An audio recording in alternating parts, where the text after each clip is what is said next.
मैं अध्यक्ष जी आपका धन्यवाद देना चाहता हूं।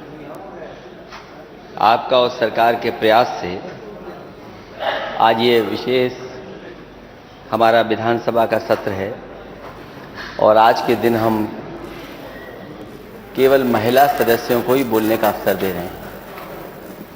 जहां आपने नेता सदन और मुझे बोलने का मौका दिया है, मैं आपका बहुत बहुत धन्यवाद देना चाहता हूं। हालांकि अध्यक्ष जी लगातार इस प्रयास में हैं कि नई नई चीजें आएं और जब से आप अध्यक्ष बने हैं बहुत सी चीजों को बदलते हुए हम लोग देख रहे हैं।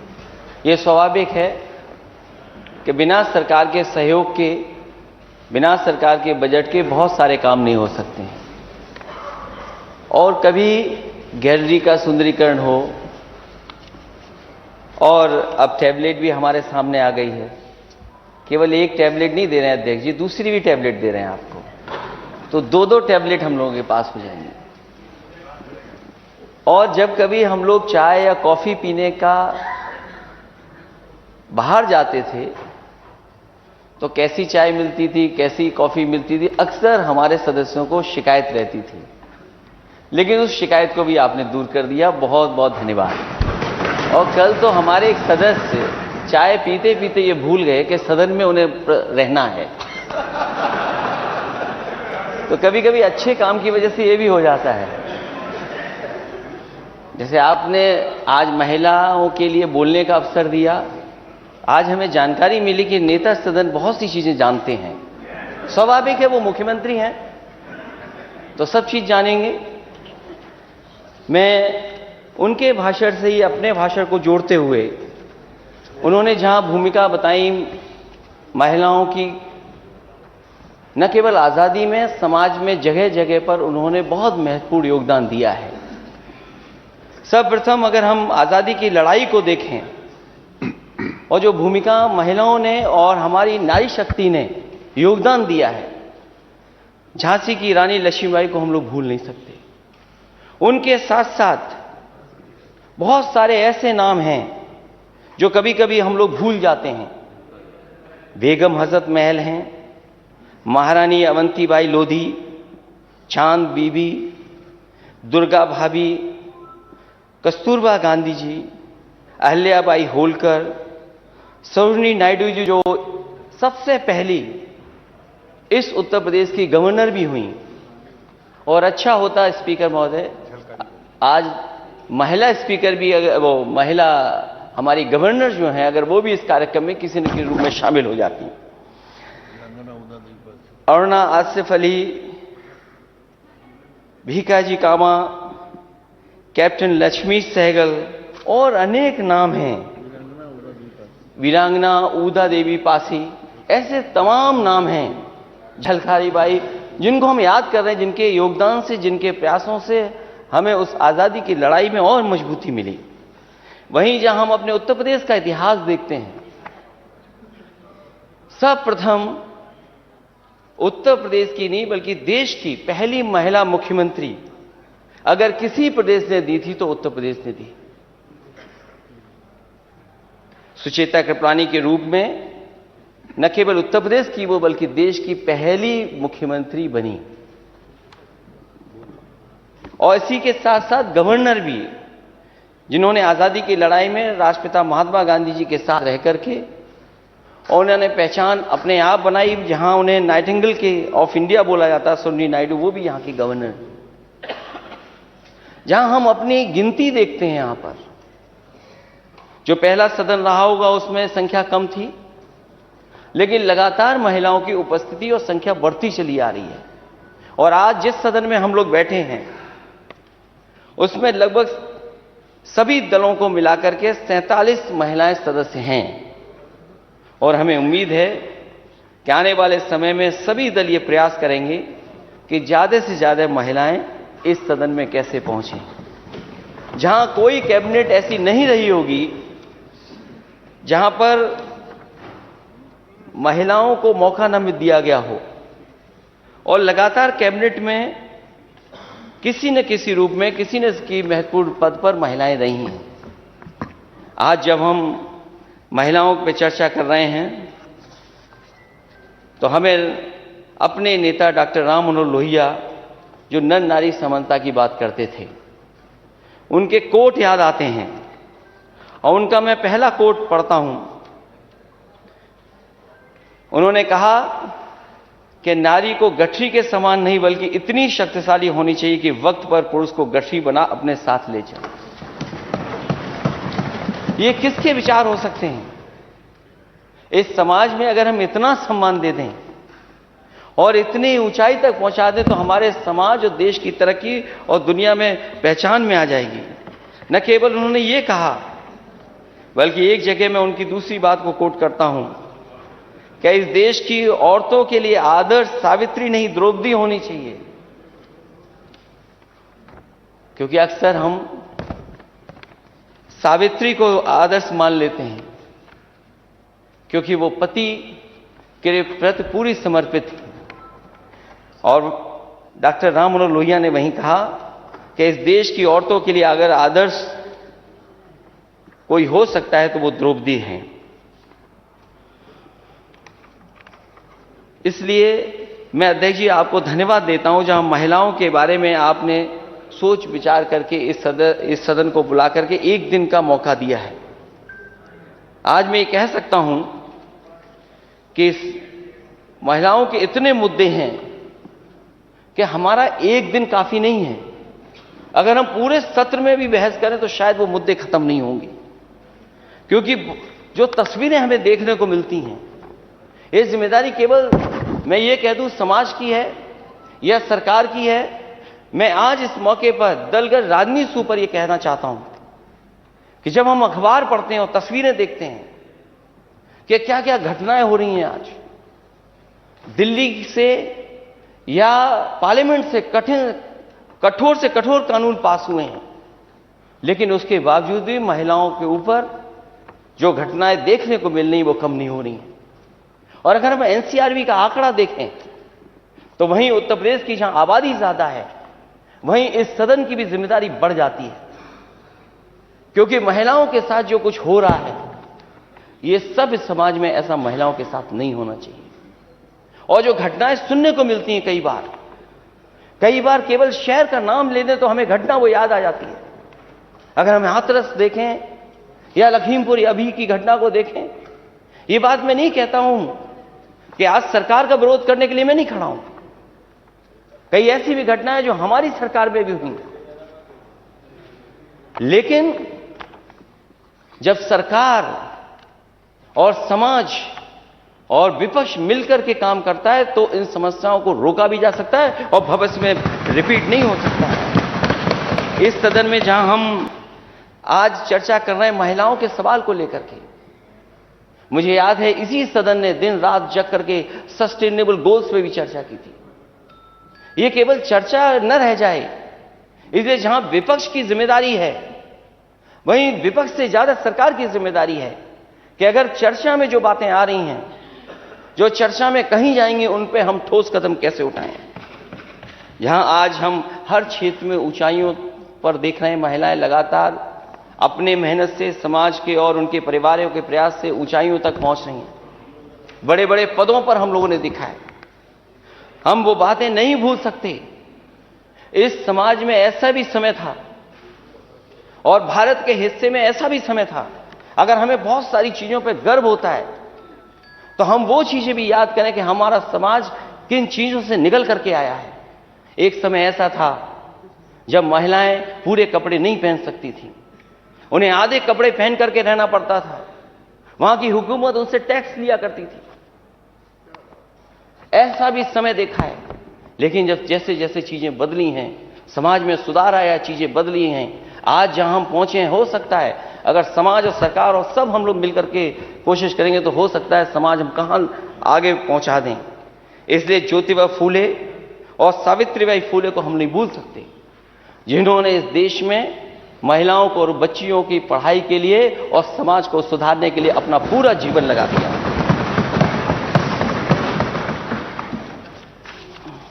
क्योंकि आज का दिन ऐसा है कि सरकार को नाराज नहीं करना है।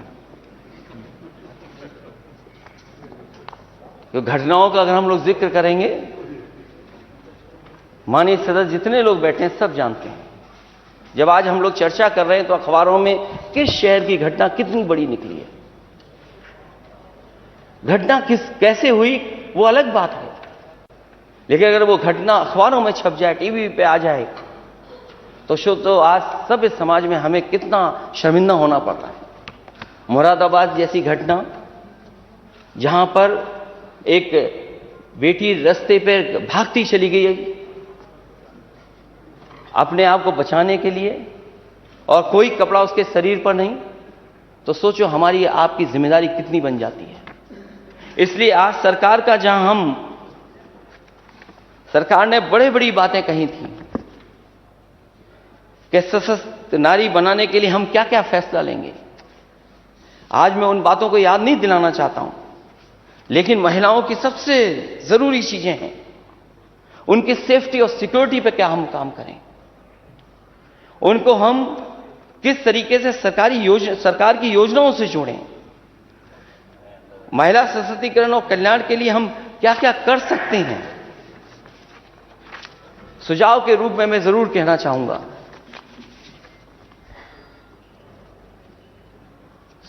क्योंकि सरकार के घोषणा पत्र में तो बहुत सी बातें रखी गई थी, वहीं मैं कहना चाहूंगा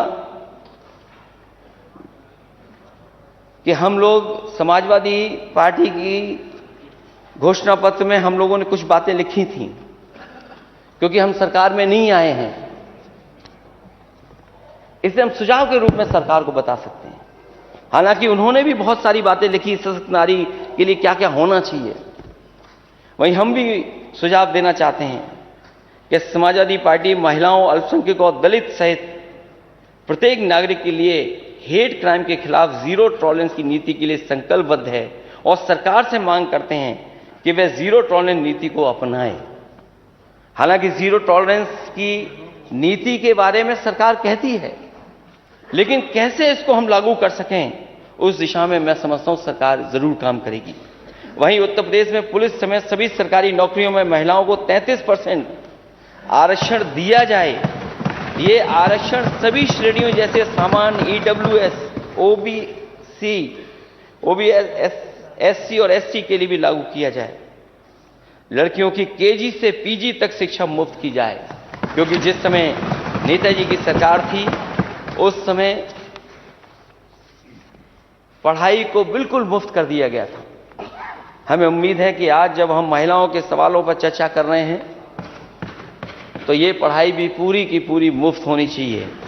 और मुझे याद है कि एक बार मैं यहां पर एक अखबार के कार्यक्रम में जब मैं गया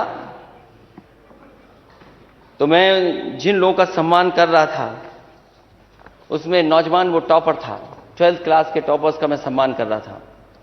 अध्यक्ष जी जब मैं उसको सम्मान देने गया तो उसने कहा कि आज तो आप मुझे यहां लैपटॉप दे रहे हैं, आज ही के दिन आप झांसी में भी मेरी बहन को लैपटॉप देंगे। और मुझे याद है मैंने बच्चे से पूछा कि कभी तुम हेलीकॉप्टर में बैठे थे? उसने बच्चे ने मना कर दिया कि मैं हेलीकॉप्टर में कभी नहीं बैठा। मैं जब अपने घर आ गया लौट करके तो अचानक मेरा ख्याल आया कि क्यों नहीं मैं इसको लेकर के संग जाऊं, और उस 12th टॉपर के बच्चे को मैं अपने साथ लेकर के गया। उसकी बहन को जहां हम लोग लैपटॉप दे रहे थे उस बहन को भी मैंने लैपटॉप दिया। और जब मैंने सूची देखी कि आखिरकार किनको मैं लैपटॉप दे रहा हूं, तो सबसे ज्यादा अगर किसी को लैपटॉप मिला था समाजवादी सरकार में तो वो बेटियां थी जिनको लैपटॉप समाजवादी सरकार में मिला। इधर जब कुछ सालों बाद में झांसी गया, क्योंकि वो टॉपर था, उसकी बहन भी टॉपर थी, तो मैंने सोचा कि जिनको मैंने लैपटॉप दिया आखिरकार वो कर क्या रहे होंगे। मैंने जानकारी हासिल की तो पता लगा जिस नौजवान को, जिस बच्चे को मैंने लैपटॉप दिया था वो एमटेक कर रहा था दिल्ली से, आईआईटी से। और मैंने उससे फोन पर पूछा, क्योंकि वो आ नहीं सकता था उस दिन, कि क्या कर रहे हो? तो उसने कहा मैं एमटेक कर रहा हूं और आज भी आपका लैपटॉप चल रहा है, बंद नहीं हुआ है। और मुझे लगा कि केवल मैंने एक बेटी को लैपटॉप दिया होगा, एक बहन को दिया होगा। जब मैं बरुआ सागर उसके घर परिवार से मिला तो उन्होंने कहा ये छोटी सी टाउन एरिया है, बहुत बड़ी नहीं है, लेकिन इसी में समाजवादी सरकार में कम से कम 400 बच्चों को लैपटॉप मिल गया है। ये बात मैं बहुत पुरानी बता रहा हूं। उस समय जब उन बच्चों से मैं मिला, उन बच्चों ने कहा कि हमें लैपटॉप तो मिल गया, हम पढ़ाई लिखाई तो पूरी कर ली है, लेकिन हमें नौकरी नहीं मिल पा रही है, रोजगार नहीं मिल पा रहा है। हमें उम्मीद है कि इस सरकार को जहां मौका मिला है डबल इंजन की सरकार को काम करने का, तो जहां पढ़ाई अच्छी होगी बेटियों की, जहां उन्हें और पढ़ने का मौका दिया जाएगा, आने वाले समय में उन्हें रोजगार भी देने का काम सरकार करेगी। जहां सुरक्षा के लिए मैं सुझाव देना चाहूंगा कि पुलिस बल में महिलाओं के लिए विशेष भर्ती अभियान चलाया जाए ताकि एक स्वतंत्र महिला पुलिस इकाई का निर्माण हो सके, क्योंकि हम सरकार में नहीं आए, हमारे मैनिफेस्टो में था। तो आज सुझाव के रूप में मैं सरकार से कह रहा हूं कि पुलिस बल में महिलाओं के लिए विशेष भर्ती अभियान चलाया जाए ताकि एक स्वतंत्र महिला पुलिस इकाई का निर्माण हो सके। यूपी पुलिस बल में महिलाओं को 33% प्रतिनिधित्व दिया जाए। आत्मरक्षा प्रशिक्षण कार्यक्रम तहसील स्तर पर सभी स्कूल और संस्थाओं में नियमित अंतराल पर आयोजित किए जाएं। सभी गांवों में खैर सीसीटीवी और डायल 100 डायल 112 तो है ही, लेकिन उसका समय कैसे कम हो, क्योंकि रिस्पांस टाइम जितना कम हो जाएगा उतनी ही जल्दी पुलिस एक्शन में आ जाएगी और जो पीड़ित है उसकी मदद हो सकेगी। मुझे याद है कि जैसे ये सरकार कहती है कि हमने महिलाओं को और बेटियों की सुरक्षा के लिए एंटी रोमियो स्क्वाड बनाया है। उस समय समाजवादी सरकार में वुमेन पावर लाइन 1090 को बनाया गया था, और मैं चाहूंगा सरकार से कि वुमेन पावर लाइन 1090 को मजबूत किया जाए और ईमेल और व्हाट्सएप द्वारा शिकायत दर्ज करने की सुविधा प्रदान की जाए, और साथ ही साथ 1090 ऐप से लेकर के जो ट्रैकिंग का है सिस्टम वो भी विकसित किया जाए, जिससे आज के समय पर जो टेक्नोलॉजी का हम इस्तेमाल कर सकें उसको शामिल कर करके अपनी बेटियों की भी सुरक्षा और का इंतजाम कर सकें। स्पेशल वुमेन सेल महिलाओं के खिलाफ होने वाले अपराधों की निगरानी एवं रोकथाम के लिए डीजीपी की अगुवाई में गठित किया जाए। सभी पुलिस अधिकारियों को के एसीआर में अनेक जेंडर सेंसिटिविटी, क्योंकि जेंडर सेंसिटिविटी अगर नहीं होगी तो हम न्याय नहीं दिला पाएंगे, इसलिए जेंडर सेंसिटिविटी के पता लगाने के लिए एक इंडेक्स बनाया जाए। समाजवादी सरकार द्वारा स्थापित आशा ज्योति केंद्र महिलाओं से संबंधित सभी मुद्दों के वन स्टॉप सॉल्यूशन के रूप में सभी जिलों में स्थापित किया जाए। और मुझे याद है महिलाओं को और उनको सम्मान देने के लिए समाजवादी सरकार में समाजवादी पेंशन शुरू की गई थी। हालांकि ये सरकार दूसरे रूप में दूसरी मदद कर रही है, लेकिन समाजवादी पेंशन रोक दी गई।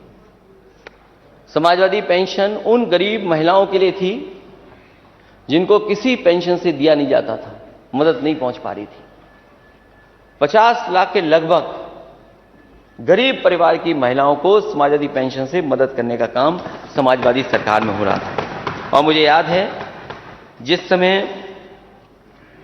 नेताजी की सरकार थी उस समय कन्या विद्याधन योजना शुरू की गई थी।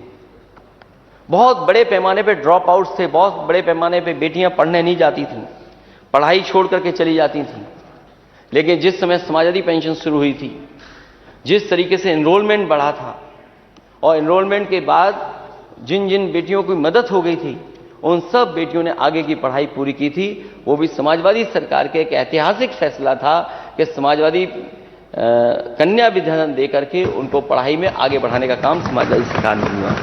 इसलिए मैं एक बार फिर आपको बधाई देता हूं, धन्यवाद देता हूं अध्यक्ष जी को कि जिन्होंने ये आज महिलाओं के लिए विशेष सदन रखा है, जिससे कि महिलाएं अपना बोल करके अपनी समस्याओं का समाधान कर सकें और सरकार तक अपनी बात पहुंचा सकें। मैं बहुत बहुत धन्यवाद देता हूं आपका।